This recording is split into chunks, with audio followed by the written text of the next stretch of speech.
जो भी सेवा करते हैं irrespective of caste and creed करते हैं और हम निस्वार्थ भाव से जुड़े हुए हैं। पानी की निकासी का हो, चाहे पानी की शॉर्टेज का हो, चाहे वो सफाई का हो, किसी प्रकार का हो, मेरे पास बकायदा उसकी प्लानिंग है।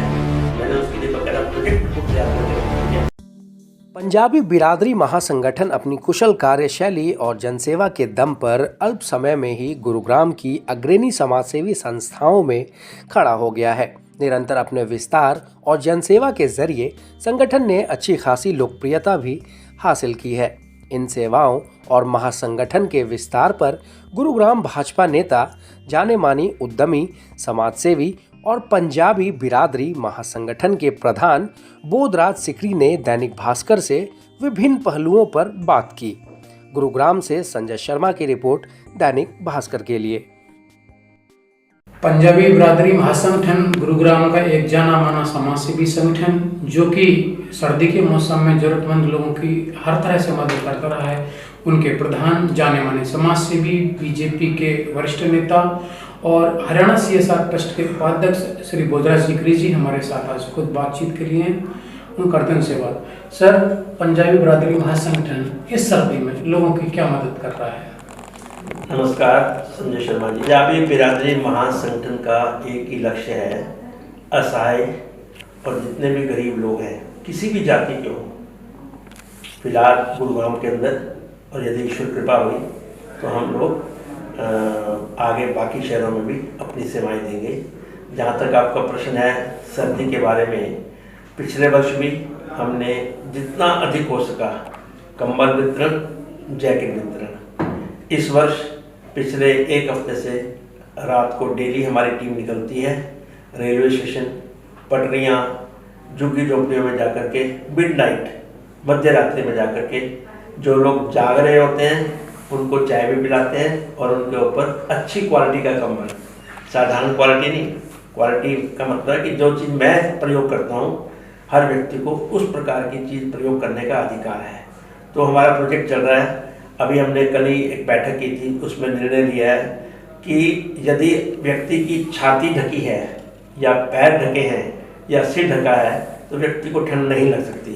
तो इस निमित्त हमने निर्णय लिया है कि गर्म जुराबें और कम से कम नहीं 1000 लोगों के लिए और टोपी, गर्म टोपी, कैप, ये हम 2-1 दिन के अंदर शुरू करने लगे हैं, क्योंकि जितनी सेवा हो सकती है हमें करनी चाहिए। बाकी पंजाबी बिरादरी इस समय सेवारत है। पिछले मात्र 13 महीनों के अंदर लगभग 70 के करीब हम सामाजिक प्रोजेक्ट कर चुके हैं, जिसमें आप पौधारोपण ले सकते हैं, जिसमें आप कंबल वितरण ले सकते हैं।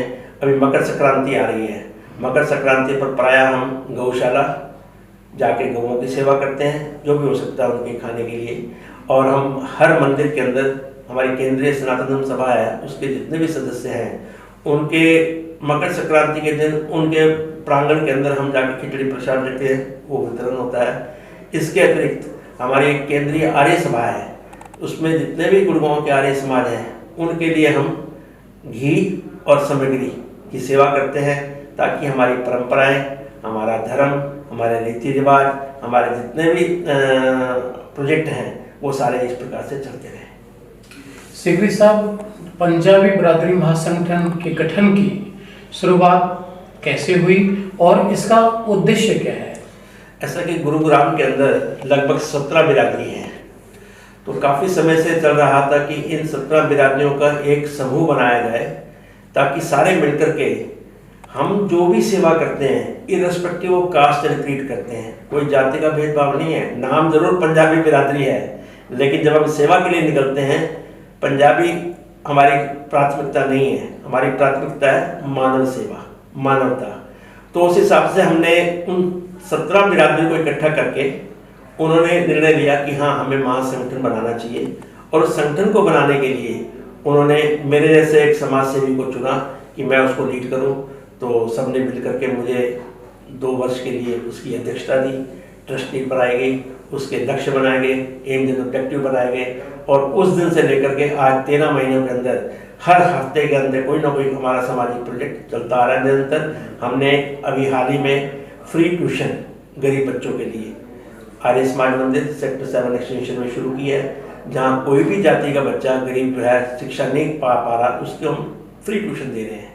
इस प्रकार हमने बैसाखी का मिलन किया, जिसमें 2 हमारे मेंबर ऑफ पार्लियामेंट, 7 MLA और हमने हंसराज हंस के जो बेटे हैं नवराज हंस, उनको बुला करके एक सांस्कृतिक कार्यक्रम किया। और जब भी कभी मौका मिलता है भंडारा करते हैं गरीबों के लिए।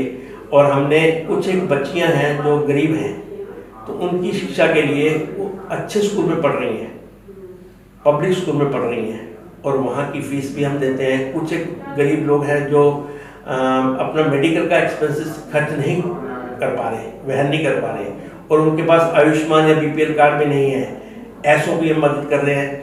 अभी हाल ही में हमने एक पिकनिक मनाया था अपनी बिरादरी का, जिसको पारिवारिक मिलन कहते हैं। उसमें हमने निर्णय लिया कि टू बिगिन विद हम 300 परिवारों का एक मेडिकल इंश्योरेंस 1 महीने के अंदर, उम्मीद है हम इसको शुरू कर देंगे।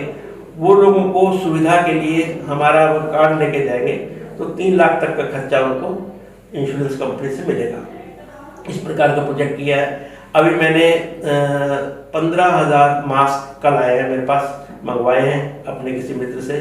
हमारी कोशिश यह है कि जो सरकारी मुलाजिम है उसको मास्क, और मास्क कौन सा है, N95, साधारण मास्क नहीं, उसको हम चाहते हैं कि जितने भी मुलाजिम हैं हमारे गुड़गांव के अंदर, सबके पास N95 मास्क पहुँचे। वो 15,000 मास्क की डिस्ट्रीब्यूशन का हम 2-3 दिन के अंदर शुरू करने वाले हैं। मेरी उपायुक्त महोदय से आज शाम को मुलाकात है।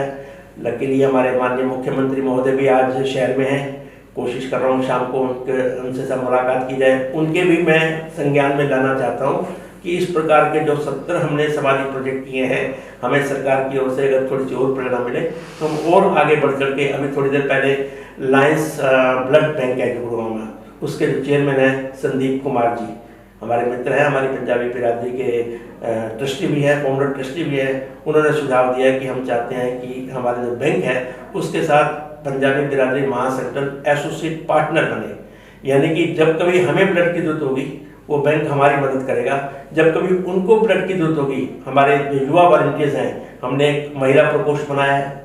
महिला प्रकोष्ठ काफ़ी काम कर रही है, मेडिकल चेकअप का, हेल्थ चेकअप का, एनीमिया का, और ये ट्यूशन वाला प्रोजेक्ट को संभाल रही है। ऐसे हमने एक युवा प्रकोष्ठ बनाया है। जब कभी हमें कहीं ऊर्जा की जरूरत होती है तो हमारा युवा प्रकोष्ठ हमारे साथ खड़ा है।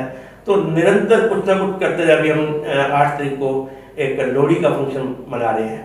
हमने उसमें माननीय मुकेश आहूजा जी जो हमारे आयुक्त थे म्यूनिसिपल कॉर्पोरेशन के, उनको एज ए मुख्य अतिथि बुलाया था, पर दुर्भाग्य से उनकी ट्रांसफ़र हो गई है, तो वो आज शायद चंडीगढ़ में नए पद पर पदासीन होंगे तो नहीं आ पाएंगे। लेकिन कार्यक्रम बहुत भव्य होने वाला है।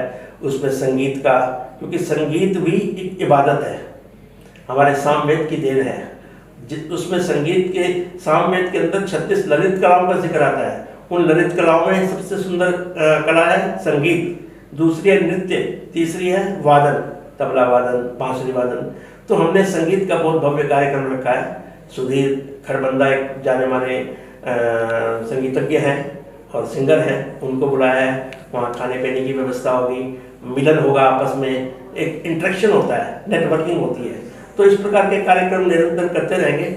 अभी हमने हाल ही में शमशान घाट को एक शव वाहन दिया है। जो भी गरीब व्यक्ति हैं उनको कोई पैसे देने की जरूरत नहीं है।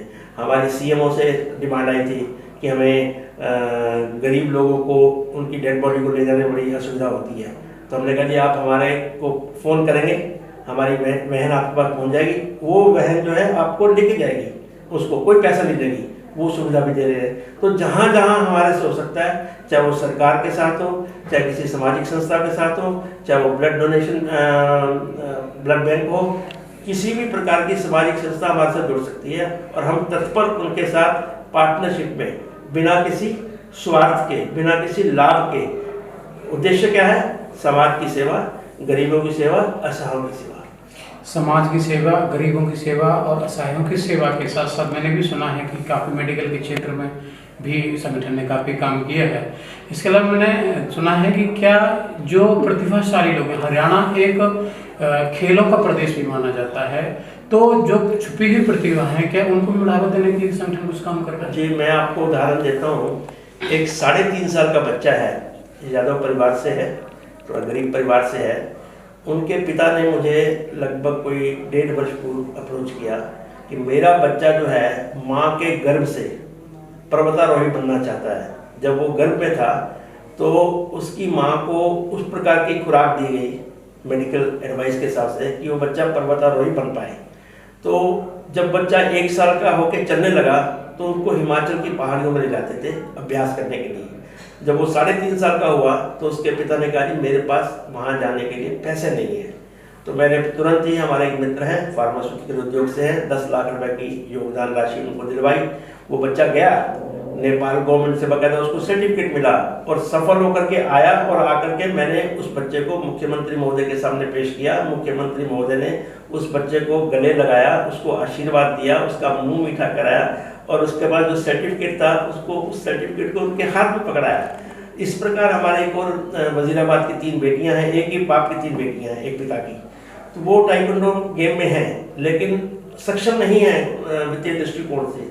उन्होंने मुझे अप्रोच किया तो उनको मैंने 5-5 लाख, तीनों बच्चियों को 15 लाख रुपए अपने मित्र सर्कल से स्पॉन्सरशिप दिलवाई। वो बच्चियाँ जाकर के साउथ कोरिया में गई, वहाँ ट्रेनिंग लेके आई। उसके बाद उन्होंने कितने मेडल लिए वहाँ पर भी और देश में भी विदेश में भी। तो इस प्रकार देखो, ये जो धरती है ना हरियाणा की, इसके अंदर सोना तो उगता ही उगता है फसल के पॉइंट ऑफ व्यू से, लेकिन इसके अंदर स्पोर्ट्समैन भी निकलते हैं।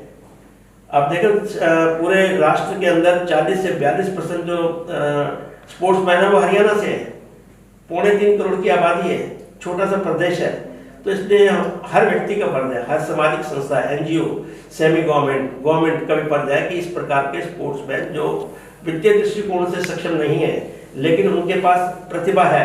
मुझे याद आ रहा है कि आज से कोई 1 साल पहले कोविड के दौरान सरकारी स्कूल है संस्कृति स्कूल सुशांत चौक में, उनके बच्चों का मेडिकल किया गया कि वो बच्चे वहाँ पर स्पोर्ट्स में पार्टिसिपेट करना चाहते हैं लेकिन उनके शरीर के अंदर कुछ कमियां हैं। तो उसको दूर करने के लिए उन्हें खुराक चाहिए थी। उनको खुराक क्या चाहिए थी?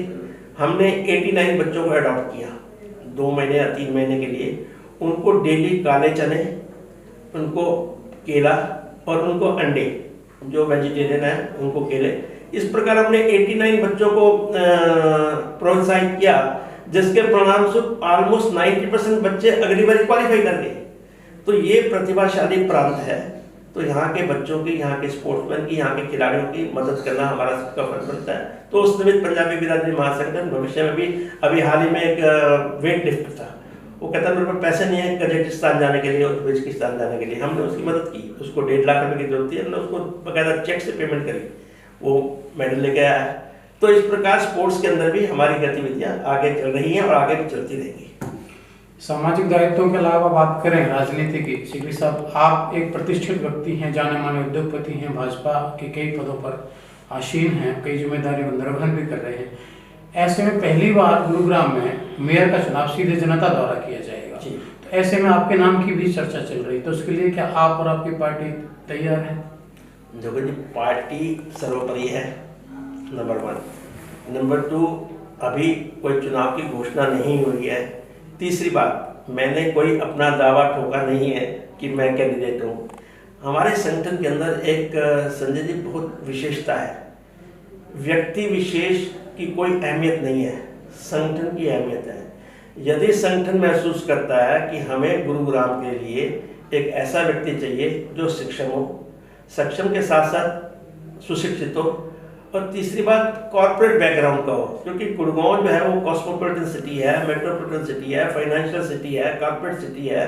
वित्तीय दृष्टिकोण से लगभग 40% रेवेन्यू जो है राजस्व है वो गुरुग्राम से आता है, आर्थिक राजधानी कहा जाता है, और 20% फरीदाबाद से आता है। बाकी जो 40% है 20 जिलों से आता है। तो उस दृष्टिकोण से यदि संगठन महसूस करता है कि हमें एक परिपक्व व्यक्ति, शिक्षित व्यक्ति और एक ऐसा व्यक्ति जो सक्षम है और जो समाज सेवा के साथ जुड़ा हुआ है, अगर वो महसूस करते हैं कि बोधरा सीकरी जैसा उन्हें उम्मीदवार चाहिए, तो मैं अपनी सर्विसेज देने के लिए, सेवाएं देने के लिए संकोच नहीं करूंगा।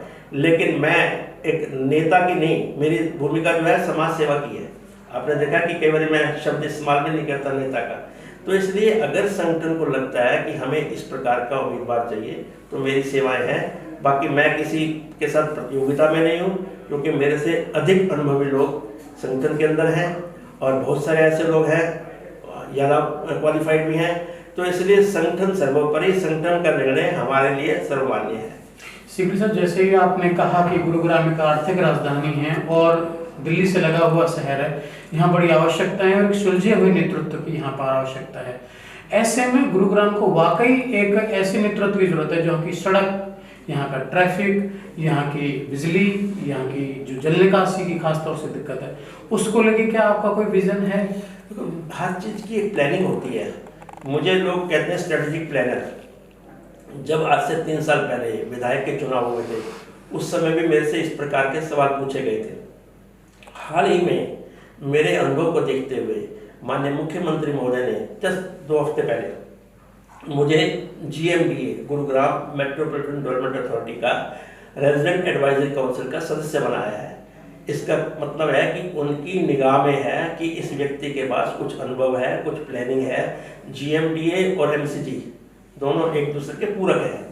तो मैं अपने अनुभव जो भी मेरे पास है, या जितने भी मेरे पास ऐसे ऐसे सुझाव लोगों के भी आ रहे हैं, ये नहीं कि मैं कॉम्पिटेंट हूँ, कोई भी व्यक्ति मेरे पास आता है तो मैं अपना वो योगदान अभी आने वाले दिनों में GMD में देने वाला हूँ, क्योंकि पहले मैं रोड सेफ्टी कमेटी का मेंबर भी रहा हूँ। तो वो अनुभव सरकार के काम आ रहे हैं और हम निस्वार्थ भाव से जुड़े हुए हैं।